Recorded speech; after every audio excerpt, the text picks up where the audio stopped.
Welcome back जी। एक तो फिर मैं आप सबको खुशामदीद करता हूँ इस प्लेटफॉर्म पर। पाकिस्तान क्रिकेट में क्या हो रहा होता है और हम किस तरफ जा रहे होते हैं, तो इसको आप इस तरीके से एक्सप्लेन कर सकते हैं कि हम जो अपना सफर होता है दुनिया में, हम देखते हैं कि जो तरक्की का सफर होता है, या तो लोग आगे जाते हैं या वहीं रुक जाते हैं या पीछे आते हैं, लेकिन हमारा सफर जो होता है वो दायरों में चल रहा होता है कि हम घूम फिर के वही मिस्टेक्स करते हैं और फिर एक जिसे कहते हैं वो प्रोसेस सा होता है और कुछ अरसे तक वो चलता है, फिर बैक टू जीरो हम वहीं आ जाते हैं। तो दायरों में सफर चलता है, हम तो हम जहां से शुरू करते हैं एट द एंड वहीं पर आके खड़े हो जाते हैं, तो हमारा वो सफर कंटिन्यू है।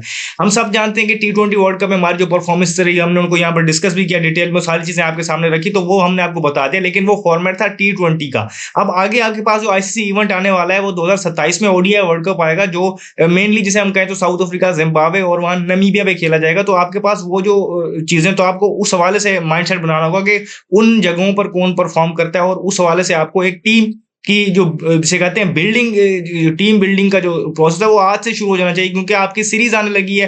पहली उस मध्य में जो 12 मार्च से खेली जाएगी बांग्लादेश के अगेंस्ट। आपका आपका बांग्लादेश का टूर है जिसकी टीम आज अनाउंस हुई है, तो वहां पर आपको एक चीज नजर आ रही है कि हम अगेन वही जो पिछली हमारी जो गलतियां थी हम उनको दोहरा रहे हैं। और जो एक सबसे बड़ा हमारे यहाँ जो एक जुर्म होता है, हम फॉर्मेट मिक्सिंग कर देते हैं कि एक फॉर्मेट में अगर कोई परफॉर्म नहीं करता तो उसको तक दूसरे फॉर्मेट में उस चीज की सजा दी जाती है, या अगर कोई एक फॉर्मेट का प्लेयर होता है वहां परफॉर्म कर रहा था तो हम उसको चांस किसी दूसरे फॉर्मेट दे देते हैं। तो ये प्लेयर के साथ भी ज्यादती होती है, और इटसेल्फ टीम बिल्डिंग के लिए भी ये बहुत ज्यादा जिसे कहते हैं बाद में मसला मसाइल खड़ा करते हैं। तो वो हम देख रहे हैं कि वैसे ही हुआ है। सबसे पहले जो टीम अनाउंस हुई है बांग्लादेश के टूर के लिए, अब हमें ये नहीं पता कि किसने अनाउंस की है, क्योंकि एट द एंड अगर ये टीम परफॉर्म नहीं करती तो हमने सवाल कैसे करना है, कौन इसके लिए जिम्मेदार होगा, चीफ सिलेक्टर होगा, कोच होगा, कैप्टन होगा, कौन होगा, वो हमें नहीं पता। क्योंकि टीम जो है सोशल मीडिया पोस्ट के थ्रू पीसीबी ने वहां पर लगा दी और सबके सामने आ गई, ना कोई प्रेस कॉन्फ्रेंस हुई है, ना इस पे कोई सवाल हो जवाब का सिलसिला हुआ है, ना किसी को पता है कि जो प्लेयर्स ड्रॉप हुए हैं वो क्यों ड्रॉप हुए हैं, वो रेस्ट पे हैं या ड्रॉप हुए हैं या उन पे इंजरी है, किसी को कोई इन्फॉर्मेशन नहीं है। कुछ प्लेयर्स को शामिल किया गया तो उसके पीछे क्या साइंस है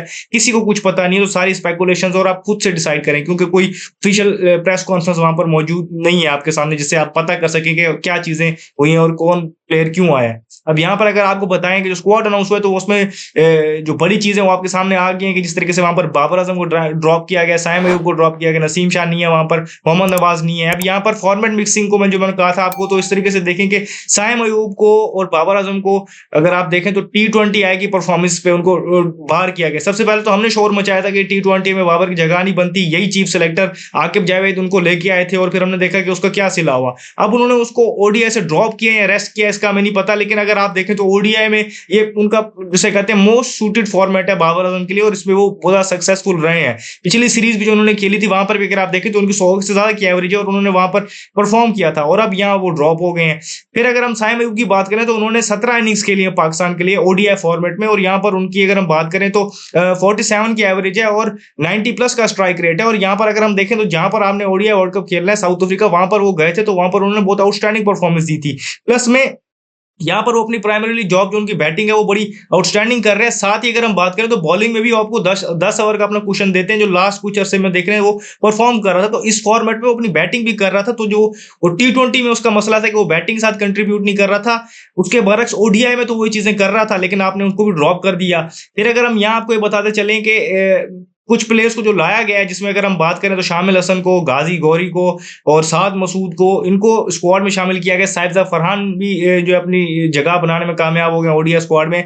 यहाँ पर अगर आपको ये बताएं कि गाजी गौरी ऐसा जिसे कहते हैं बैकअप विकेट कीपर के तौर पर टीम में है। अब यहाँ पर आप ये देखें तो टीम में मोहम्मद रिजवान मौजूद है जो आपके फर्स्ट चॉइस विकेट कीपर होंगे। सेकंड चॉइस विकेट कीपर के तौर पर अगर आपने डोमेस्टिक क्रिकेट में देखना है तो वहां पर आपको नजर आएगा हसीबुल्ला, जो पिछले कुछ अर्से से जिसे कहते हैं कंटिन्यूसली परफॉर्म करते आ रहे हैं, और उनकी 45 की एवरेज है, 9 सेंचुरियां लिस्ट में उनकी डोमेस्टिक क्रिकेट में अगर आप देखें तो उसको अगर नहीं लेके जाना आपने, और इससे पहले वो बेंच पे होते थे लेकिन वो बेंच से ही बाहर हो गए हैं, उसकी क्या एक्सप्लेनेशन है किसी के पास इसका जवाब नहीं है। कि इससे पहले भी हमने देखा है कि रुहेल नजीर पहले आते थे बैकअप तौर पे, वही बाहर हो गए बिना खेले। अब हसीबुल्ला के साथ ये रवैया अपनाया जा रहा है कि गाजी गौरी को लाया गया जिसकी 20 की एवरेज है, कंपैरेटिवली अगर आप देखें तो हसीबुल्ला की वहां पर 45 की एवरेज। तो आप इस तरीके से देखें कि आप किस तरीके से टैलेंट को जो वो ज़ाया कर रहे होते हैं, और उनके जो खेलने वाले दिन होते हैं वो आप उनको इस तरीके से जिसे कहते हैं लो ऑफ कॉन्फिडेंस उनका हिट करते हैं, और फिर आप उनको, फिर अगर आपने यही करना है तो डोमेस्टिक क्रिकेट बंद करवा दें कि जो डोमेस्टिक क्रिकेट परफॉर्मर्स हैं आपने उनको लाना नहीं है।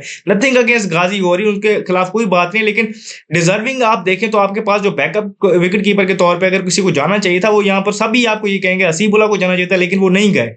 सिमिलरली अगर आप देखें तो साद मसूद को वो लेके आए हैं यहाँ पर सिर्फ 3 मैचों के एक्सपीरियंस के साथ लेके आए हैं स्क्वाड में। मोहम्मद नवाज ड्रॉप हुए हैं तो उनकी जगह आप इनको काउंट करेंगे, क्योंकि ये बॉलिंग भी करते हैं, बैटिंग भी करते हैं। अब आप देखें तो 3 मैचेस सिर्फ ये खेले हैं लिस्ट ए के, और अगर हम देखें तो उनकी बॉलिंग एवरेज 107 की है। अब यहाँ पर आपके पास ऑप्शंस मौजूद हैं वहाँ पर बॉलिंग ऑलराउंडर्स के, तो वहाँ पर आप देखें तो आपके पास अराफात मिन्हास हैं, वो भी 20 से ज़्यादा वहाँ पर लिस्ट ए मैचेस खेल गए हैं, सर्किट में बहुत अरसे से वहाँ पर मौजूद है। मेहरान मुमताज़ आप देखें तो एक कंसिस्टेंट परफॉर्मर आपके डोमेस्टिक क्रिकेट में, और आप देखें तो रिसेंटली उन्होंने अपने साथ अपनी बैटिंग भी इंप्रूव की, तो वो बॉलिंग ऑलराउंडर के तौर पे आपके पास ऑप्शंस मौजूद हैं। इसके अलावा आप देखें तो मुबस्सिर खान है, तो आप लिस्ट ए में जाके देखें तो सही जो लड़के वहां पर कंटिन्यूसली परफॉर्म करते हैं, आप उनको बाईपास करके साद मसूद को लेके आए, जो एक अच्छा प्रोस्पेक्ट है आपका T20 है क्रिकेट में, लेकिन आप उसको यहाँ पर लेके आए ओडीआई फॉर्मेट में। अब अगर वो यहाँ परफॉर्म नहीं करता तो उनके करियर पे कितनी बड़ी हिट होगी, तो आपका एक अच्छा खासा एक दूसरे फॉर्मेट का प्रोस्पेक्ट वो भी जाया हो जाएगा। तो हम इस तरीके से टैलेंट को जाया कर रहे होते हैं, और ये हमारी जो इसे कहते हैं फॉर्मेट मिक्सिंग की जो चीजें वो पता नहीं कब जाके रुकेंगी। सिमिलरली अगर आप बात करें तो अब अब्दुल समद को यहाँ पर लेके आ गए हैं आप ओडीआई में, लिस्ट ए में उनकी क्या परफॉर्मेंस है किसी को नहीं पता। ऐसे पहले हसन नवाज खेल रहे थे तो उन्होंने वहां पर परफॉर्म भी करके दिया था, और वो वहां पर आपको परफॉर्मेंस दे रहे थे। अब वो किस बेस पे ड्रॉप हुए हैं उनका भी किसी को नहीं पता।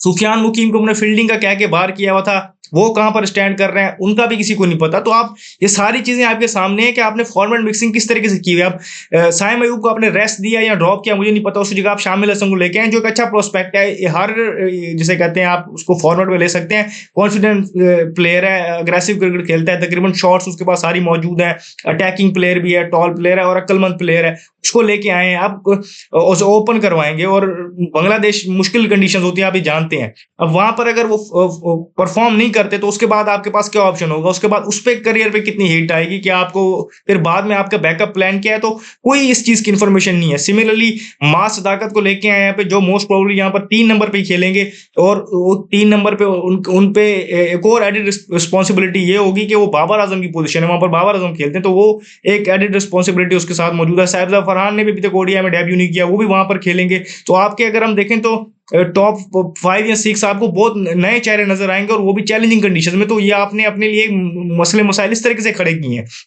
ये सारी चीजें आपके सामने है कि ओपनिंग पेयर भी आपका न्यू होगा यहाँ पर, फिर 3 पे भी मोस्ट प्रोबेबली आपने नया बंदा ट्राई करना है। तो वो सारी चीजें आप देखें तो आपके पास ऑप्शंस मौजूद थे।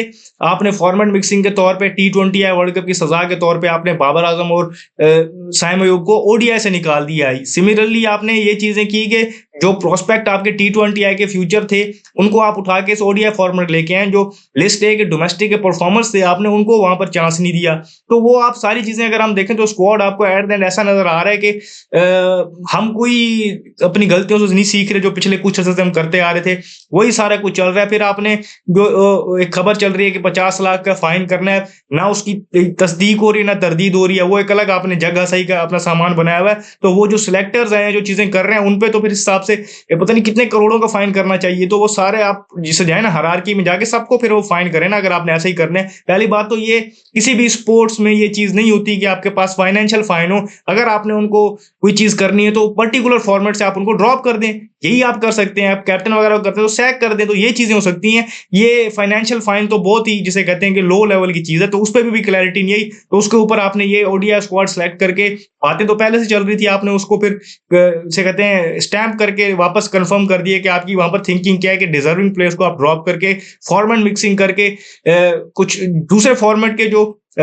इंप्रेसिव प्रोस्पेक्ट थे आप उनको भी यहाँ पर लाके उनके करियर को भी डैमेज करने की कोशिश कर रहे हैं। तो जो भी फर्दर अपडेट्स होंगे हम यहाँ आपको देंगे। इस वीडियो में फिलहाल वक्त इतना ही, मुझे दीजिए शुक्रिया।